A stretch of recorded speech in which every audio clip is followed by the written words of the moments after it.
মৰমৰ দশম শ্ৰেণীৰ ছাত্ৰ-ছাত্ৰীসকল, ই-লাৰ্ণিং একাডেমী ইউটিউব চেনেলৰ আন এটা ভিডিঅ'লৈ তোমালোকক স্বাগতম জনাইছোঁ। এই ভিডিঅ'টোত আমি দশম শ্ৰেণীৰ ইলেক্টিভ জিঅ'গ্ৰাফীৰ প্ৰথমটো লেছনৰ কিছুমান মষ্ট ইম্পৰ্টেণ্ট MCQ বিষয়ে আলোচনা কৰিম। এই MCQবোৰ পূৰ্বৰ SSLC পৰীক্ষাত ইতিমধ্যে আহি গৈছে। গতিকে এই প্ৰশ্নবোৰৰ পৰা তোমালোক নিশ্চয় উপকৃত হ'বা। আহাচোন আমি প্ৰথম প্ৰশ্নটো কি চাওঁ। আমাৰ প্ৰথম প্ৰশ্নটো হ'ল তলত উল্লেখ কৰা কোনটো ক্ষয়জনিত অৱয়ব। এই প্ৰশ্নটো SSLC এক্সামৰ 2024 আৰু 2020 আহি গৈছে। ইয়াত 4টা অপশ্যন দিয়া হৈছে। ইয়াৰ ভিতৰত ক্ষয়জনিত অৱয়ব হ'ব উলুমা উপত্যকা। উলুমা উপত্যকানো কি? উলুমা উপত্যকা হৈছে হিমবাহে সৃষ্টি কৰা এক ক্ষয়জনিত অৱয়ব। সাধাৰণতে মূল হিমবাহলৈ উপহিমবাহ কিছুমান বৈ আহে আৰু মূল হিমবাহৰ উপত্যকা তুলনামূলকভাৱে দ হয়। উপহিমবাহবোৰ যি ঠাইত আহি মূল হিমবাহৰ সৈতে লগ লাগে সেই ঠাইত উপহিমবাহবোৰ মূল উপত্যকাৰ সৈতে ওলমি থকা যেন দেখা যায়। সেইবাবে উপহিমবাহৰ উপত্যকাটোক উলুমা উপত্যকা বুলি কোৱা হয়। গতিকে প্ৰশ্নটো বৰ ইম্পৰ্টেণ্ট। ইয়াৰ পিছৰ প্ৰশ্নটোলৈ আহোঁ। মৰুভূমিত বতাহৰ কাৰ্যৰ ফলত সৃষ্টি হোৱা অৰ্ধচন্দ্ৰাকৃতিৰ বালিয়াড়ীক কি বোলা হয়? মৰুভূমিত বতাহৰ কাৰ্যৰ ফলত সৃষ্টি হোৱা অৰ্ধচন্দ্ৰাকৃতিৰ বালিয়াড়ীক কোৱা হয় বাৰখান।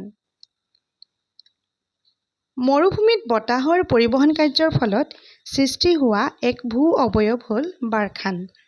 মৰুভূমিত কোনো কোনো ঠাইত পৰিস্থিতি সাপেক্ষে এই অৰ্ধচন্দ্ৰাকৃতি বালিয়াড়ীৰ সৃষ্টি হয়।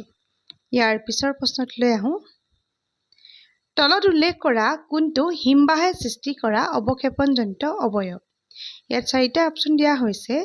ইয়াৰ ভিতৰত হিমবাহে সৃষ্টি কৰা অৱক্ষেপণজনিত অৱয়ব হ'ল এস্কাৰ। ইয়াৰ পিছৰ প্ৰশ্নটো হ'ল তলত দিয়াবোৰৰ কোনটো বতাহে সৃষ্টি কৰা অৱক্ষেপণজনিত অৱয়ব?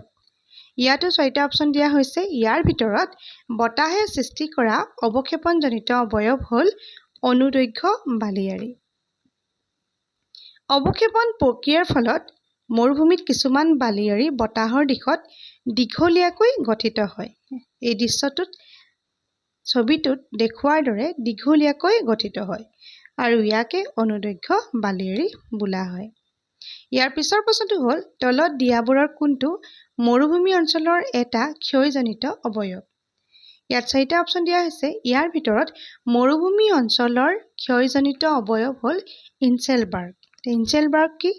অপঘৰ্ষণ প্ৰক্ৰিয়াৰ ফলত মৰুভূমিত কিছুমান ক্ষয়জনিত অৱয়ৱৰ সৃষ্টি হয় আৰু মৰুভূমিত থকা এনেধৰণৰ অকলশৰীয়া চাপৰ পাহাৰকে ইনচেলবাৰ্গ বুলি কোৱা হয়।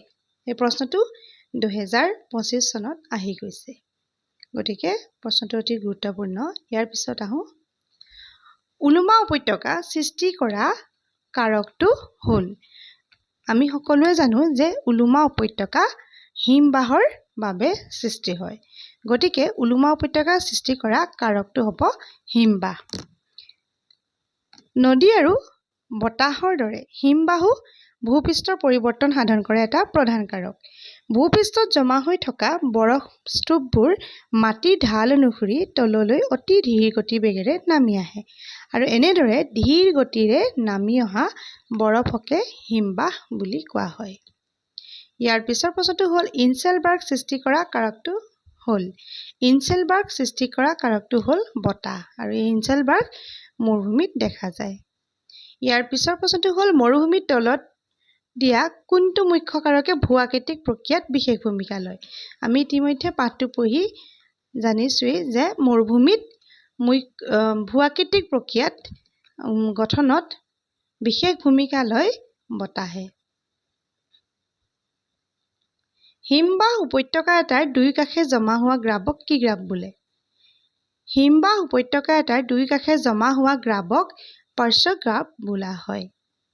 ইয়াৰ পিছৰ প্ৰশ্নটো হ'ল বালিয়াড়ী সৃষ্টি কৰা কাৰকটো হ'ল। বালিয়াড়ী সৃষ্টি কৰা কাৰকটো হ'ল বতাহ। এই বালিয়াড়ী মৰুভূমিত দেখা যায়।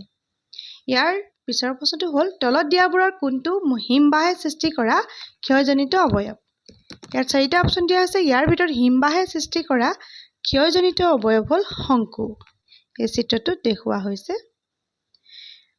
ইয়াৰ পিছৰ প্ৰশ্নটো হ'ল তলত দিয়াবোৰৰ কোনটো বতাহে সৃষ্টি কৰা ইয়াত চাৰিটা অপশ্যন দিয়া হৈছে ইয়াৰ ভিতৰত বতাহে সৃষ্টি কৰা ভূ অৱয়ব হ'ল ইনচেলবাৰ্গ মৰুভূমিত দেখা পোৱা যায় ইয়াৰ পিছৰ প্ৰশ্নটো হ'ল তলত দিয়াবোৰৰ কোনটো অৱক্ষেপণজনিত অৱয়ব এই চাৰিটা অপশ্যনৰ ভিতৰত শুদ্ধ উত্তৰটো হ'ব এস্কাৰ